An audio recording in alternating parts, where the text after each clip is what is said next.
Hi, welcome to the Coaching Game. I'm Laurie Lawson, and tonight my guest, I am thrilled to tell you, is Ruth Gursky. Hey, Ruth Gursky. Hi. You can tell by the footer at the bottom that Ruth has a very diversified career, and we are going to find out just how she got there and exactly what you're doing with all that talent that you put together. Let me just tell you briefly about this show. It is, for those of you who watch religiously, and I hope that's everybody, it is based on Points of View, the Coaching Game, which is a magnificent game that was created in Israel, I like to say by two geniuses, and it's designed to bring right and left brain thinking together. And the results when that happens are just really amazing and kind of not what you expect. So I ask my guests usually to pick one card. Well, as you can see, Ruth had trouble with that. She liked a lot of cards. So we're gonna get to all of that. Is there a card you want to start with, or would you just like to tell us how on earth did you get to where you are today? Because it's such a fascinating path. Well, first of all, welcome. I feel very welcome at this show, and congratulations on your milestone. I think you're doing this for 6 years now, yeah, 7 years? 6 years. 6 years. 6 years. Congratulations to you. Thank you. Well, one of the cards that I picked, I think, is Journey. So life is a journey. And Journey is, oddly enough, Journey is a black and white card. You would think it would be far more colorful, but it's Journey with two hands that are, I don't know, are they resting or are they ready to go again? But, okay, Journey. So, yes, that's what we're talking about, your journey and how you put all this multi-talents together. Okay, so I think it all starts with wanting to be a good little girl. And do what made my mom happy. So I became, actually, she wanted my brother to be the lawyer. And when he didn't want to do it, I became the lawyer because I thought that would make mom happy, therefore I'd be the good little girl. Well, I guess that's as good a reason as any. Hey, it's good, it's good. I enjoyed it, I still enjoy it.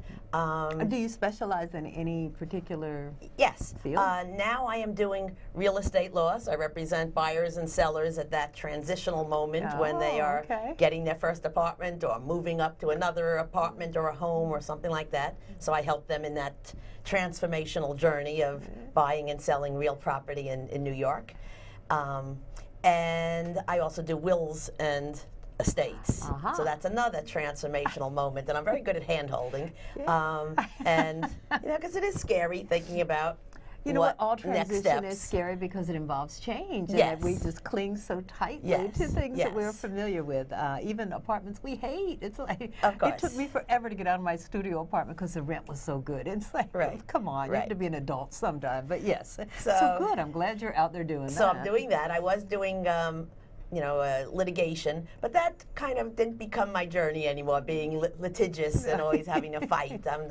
I'm more of a lover than a fighter, I guess. Okay, good. So I do that kind of work.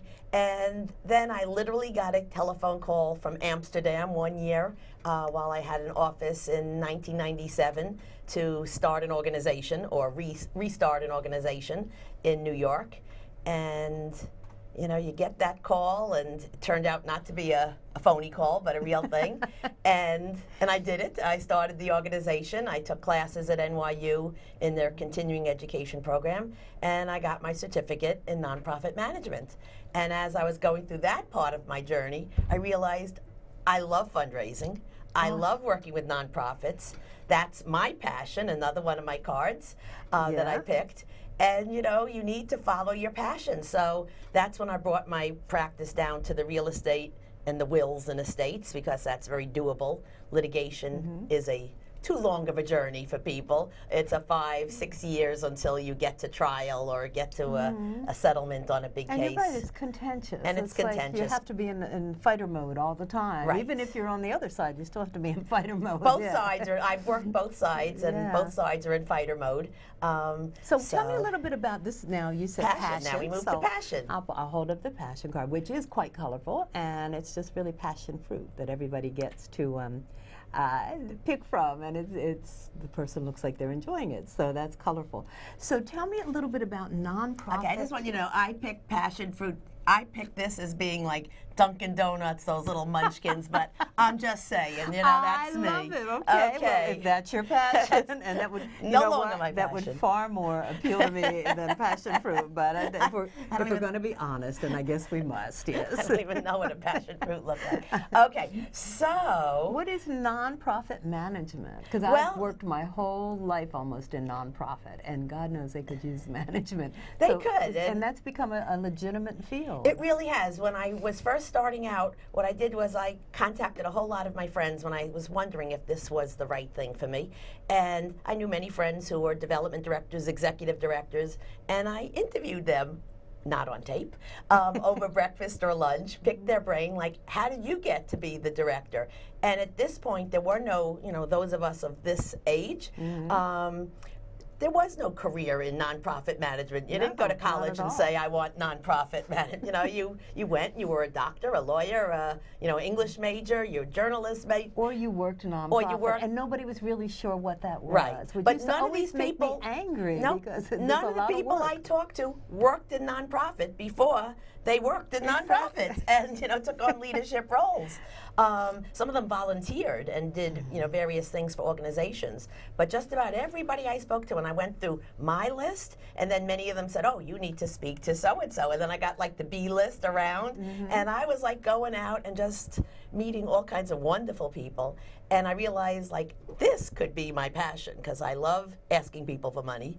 I'll hit you up for the YMCA or for something before the end of the day. Most people hate that part of Love their it. job. Good Love for you. it. Good for you. And so I said, let me, you know, do that. And I was doing some nonprofit consulting. The last position I had, I was working with LaGuardia Community College. They have a program that's funded by a couple of different city agencies called the Young Adult Internship Program. Oh, There's about okay. 12 programs like that around the city, but LaGuardia is in a unique position because it is a college. And there are 16 to 24-year-olds out in the world, as we know, who are not working and not in school. Yeah. And it is a problem in society. We need the people who will pay our Social Security to be working now, you know? That's one way to look at But- it, yes. no, but we need them not to be sitting on a stoop or getting into trouble, but Yeah, working. And so I did community outreach for them and went to street fairs and community board meetings and led informational workshops and met these really wonderful young people. Many of them really bright, but for one reason or another fell off the track. And this program gets them back on track. And it was a great program, and I mean, I totally got it. I mean, that's a nonprofits that I work with are nonprofits that I could truly believe in and, you know, heart and soul. And so I got involved with that for about 9 months last year, and I hope Now, to are get back. these paying, or is this your on the side No. pro bono cool? Let me service the world. I do service the world. I do want to make the world a better place. But that was a paid job. Great. Small pay, more like a stipend. If you want me back, you got to pay me more, people. But it was very meaningful. And I think this part of my life is all about finding fulfillment and meaning in my work and finding a passion and helping people, you know, coaching people, since this is the coaching game, Yeah, coaching yeah. people to their best, whoever they are, to be their best. And so that was I'm an attorney, and now I'm a nonprofit consultant. And I'm working out at the McBurney Y, 14th Street between 6th and 7th Avenue. And the Healthy Lifestyle Director and I got into a conversation, and he said, why aren't you working here? I said, because I'm an attorney, I'm not a trainer. He said, well, we can train you. I said, well, Wow. I'm interested. And that door opened up again. I got the call from Amsterdam that led me to the nonprofit world.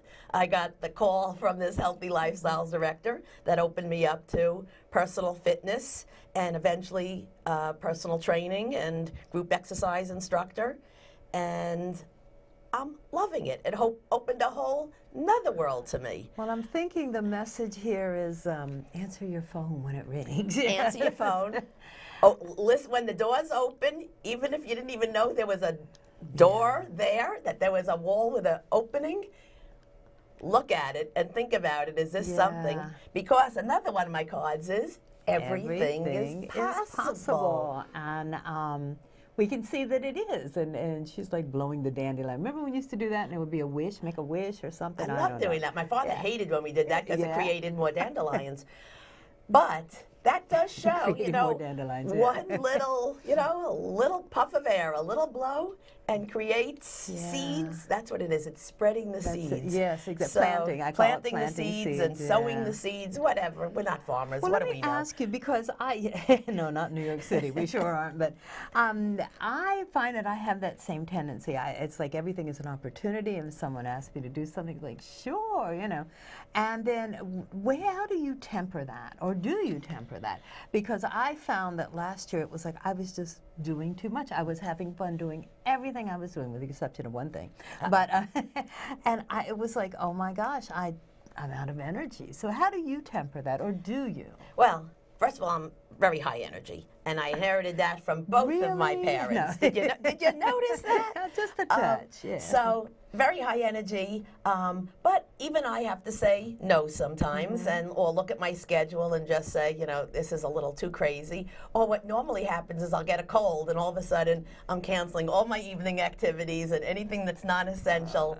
My theory is if your mind's not smart enough to slow you down, your body will. Yes, Exactly, your body will do it. yeah. But I do say no on occasion, and I think the work that I'm doing now, all of it is paid. Again, small stipends, looking for more money, people.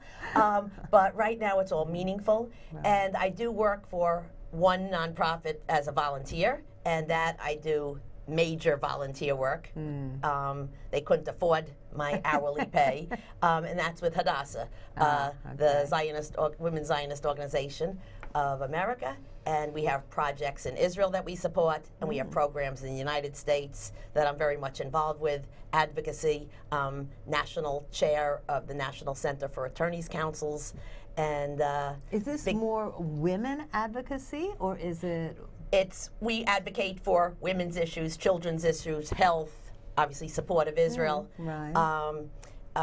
Years when I first started with the organization, we went down to Washington, D.C. and went to our various legislators down there, and I remember having a nice conversation with Charlie Rangel's assistant and talking about support of Israel, and obviously he said, we support Israel.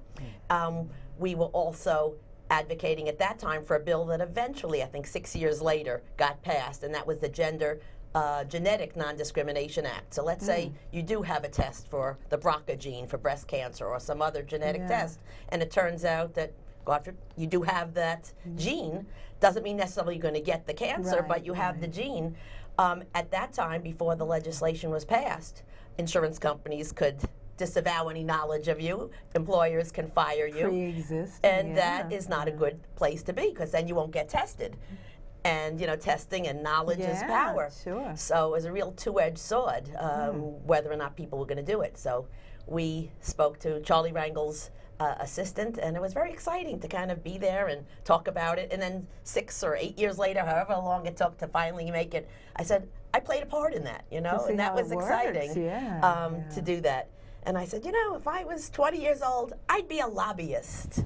But well, thank heavens you're not, because you just can't fit it in. There's no time now. And besides, I'm not sure. I think it would take much longer than 6 to 8 years with the current Congress that we have. Absolutely. We may all grow old waiting for something to happen there now. But so, how did you? What are you?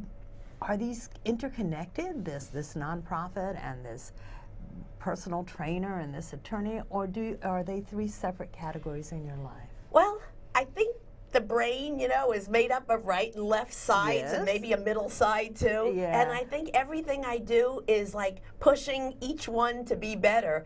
When I was taking the personal training exam, I had you had to study anatomy and physiology and science and math, and oh my goodness, that's not like my strong side. I was in the social studies and English extra honors class, and in math I was like in the general studies program, shall we say, a whole different side of Not high your forte, school. yes. Not my forte. And then to have to do math, and I'm still using fingers as calculators, and science, and in that, that wasn't, I really had to push myself, to my limit, using flashcards and psyching myself into believing that I could do this. Like, I am intellectually capable of doing it, and I could do it. And I think that made me a better trainer, because now, and I also understand what people are going through when they're getting trained, because I had been trained when I was just coming out of an injury, and that was part of my journey back towards fitness, was that I had an injury, fell down subway steps, had to have 2 surgeries of my knee, and at the end of all the physical therapy and all the treatment, my doctor said I had 80% use of my right knee. What do you do with that information? It's almost like TMI. It's almost too much information. I'm walking, I'm talking, it's all good. Like, what is that, and am I getting 100% of my good knee? And so that actually took me, at the time I opened a magazine, the New York Times magazine, and there was an ad for a one-on-one training gym. And I called them up and went over there. It was on 57th Street at the time. And I started working out with a personal trainer. And I remembered, like when I was a kid, I loved playing sports. I taught the boys on my block how to play baseball. And, I was always on my bicycle, and when dusk fell, that's when you had to be home for dinner kind of thing. Those were the good old days. Those were the good old days. Yes. And then, of course, everything became studies once you hit junior high school and, and college and all of that. And so sports and athletic endeavors was put aside. And, wanting to be the good Jewish girl that I am, sports was definitely not something that I got positive reinforcement from Mom. Not going to get you on the way to lawyer, yes. No. So I rediscovered it as an adult, and I loved it. It's so fantastic. And now, I became the personal trainer, and I had a really good personal trainer who worked with me, and I try to really be understanding with my clients, coaching them. A lot of coaching is involved, because people talk about, when I was in high school or college, I was... You know what? Yeah, I do reinvention coaching. Yes. And I started probably in 2008 when everything crashed. Okay. And people said, Let's hear. what? I played by the darn rules. Nothing worked. Now I may as well do what I want to do, Okay. So, but that's one of the things that I tell people. It's like, okay, yes, I know your age. I'm appreciative of that. But what was it as a child that turned you on? And maybe you can't go on a football team right now, but there are other ways to do that. And right. It sounds like that's exactly what you did. It's yes. Like, oh yeah, I used to do this. I can do this. And another card, persistence. Persistence say, pays off. How much was it persistence? And this is just the endless timeless sand that goes on and on. How much of that was persistence, or how much of it was rediscovering, reconnecting? It's like, a lot of it is reconnecting. I'm a runner. I became a runner. Here I had 80% knee, so 20% loss. I was with a personal trainer for about 2 years, and dating somebody who was a runner, and I just said, let me just see if God strikes me dead, or if my knee falls off, then I shouldn't run. Exactly. And I tried a few running steps, and now you will see how crazy I am. Tried a few running steps, and I said, that felt good. Nothing happened. And so I saw in my local paper, I was living in Queens at the time, there was a race coming up. What was called a biathlon, which is now called a duathlon, run, bike, run. 2-mile run, I think a 10-mile bike ride and a 2-mile run, all in Flushing Meadow, within walking distance from my home. The kind that you train years for. The kind that you train at least months for. So I ran around my block a few times, and I was already cycling because my doctor did give me permission to cycle. Okay. So I said, okay, I could cycle, and I can run. I'm participating in this race. And so I do. I am the last one. Flushing Meadow Park is empty. Night is falling. Exactly. It's time to go home. And somebody rides up on the bike. I'm in the final running segment, heading towards the finish line. Somebody rides up to me and says, "Come on, hurry up. We're holding the finish line for you. You're coming in 3rd place." I said, "I like this sport." 3rd place? I was the 3rd woman, but you got to be in it to win it. That's true. You don't have that card, but you got to be in it to win it. That one we don't have. You got to be there. You got to show up. You got to be there. That's, you know, and that's a part of it. And I said, I like this sport. Now I have to learn how to run. And so I joined, you know, a few different running clubs, you know, New York Road Runners Club. I joined, they have the races in Central Park, of course, the New York City Marathon, and we just held last weekend the New York City Half Marathon. So they have great races, and I started doing their races every weekend, and then doing like one night a week training. And that was like my week. And I was learning, you know, getting a little faster, only because sometimes it was the first time I ever did that distance. PR, personal best. And then after a while, I was getting a little faster, even for me. So another, you know, personal record. And I found that I loved it. But marathoning was always like out there, like totally out there. Like I was doing 2-mile races, 4-mile races, 5-mile races, even 6-mile races. There was finally one 10-mile race that I did. And I thought, you know, if I don't die after this one, then nothing's going to kill me. Ran that one and said, I'd love to do a marathon, but how can I train for it? All of my friends are really fast. I can't ask them to train. Hold up, wait for me, yeah. Gave up on the marathon dream because I just couldn't, you know, train for it on my own. And then I found out about Jeff Galloway. And Jeff is an athlete that represented the United States in the Munich Games, 1972. And he's a runner. And all his life, he trained on tired legs, on jet legs when he was sick, because he was a sponsored athlete after the Olympics. So he ran all the time. And finally, when his career ended as a professional athlete, he added a walk break. And he consistently, from the very beginning, added a walk break. And it made traveling that 26.2 miles a little easier, something doable. And that is, I think, what opened up marathons to the masses. So there are charity runs now, you know, charities, whether it's diabetes or arthritis or leukemia. These, you know, charities probably couldn't exist, many of them, without their marathon runners. And you're doing something with that, right? And I am involved with the marathon, the Galloway, New York City Marathon and Half Marathon training program.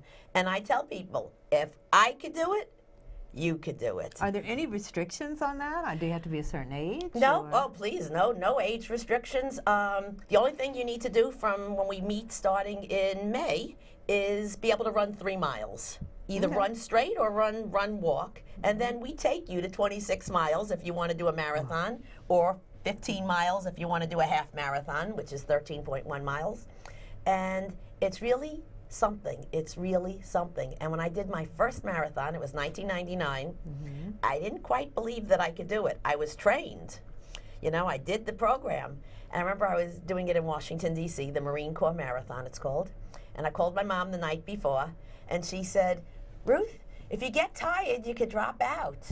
And I said, Mom, I'm going to get tired, but I'm not dropping out. And, you know, you take it one walking break at a time. Which sometimes is a good not even motto like for life. the next you know, water station or the next mile. No, the next walk. I just have to live one more minute till the next walk break. So I'm just going to let everybody know that if you're interested in any of this stuff that she's talking about, and it's also fascinating, you can reach her at MsLawyerNY.com, and that was they'll find that on your website. Yes. Actually, I need to put that. I have the nonprofit consulting and the wills on my website, so I have a two-part website. Maybe I have to add that third part. I think you do, just a little click or something. Okay. Well, let's talk about goals then, because one of the cards you chose was goals. So at this point in your life, with everything that you're doing, what are some of your goals? Just stay healthy and keep on doing it, and keep on being a good mentor and coach to my clients and to friends who I've gotten into the running program, clients that are mine at the Y, you know, making them believe that everything is possible, that persistence pays off. You know, you may not love working out. Most people don't love going to the gym, but look at the benefits, the health benefits that it's going to have. You know, working out I know the difference great. Between a fitness trainer and a fitness coach, but tell me, what makes you different than, let's say if I go to Crunch and somebody puts me on a machine and goes, okay, go. Well, what makes you different? I will just tell you usually one of the first observations and comments that clients those who will admit it will say to me is, I'm so glad you're not 20 years old and a size 2.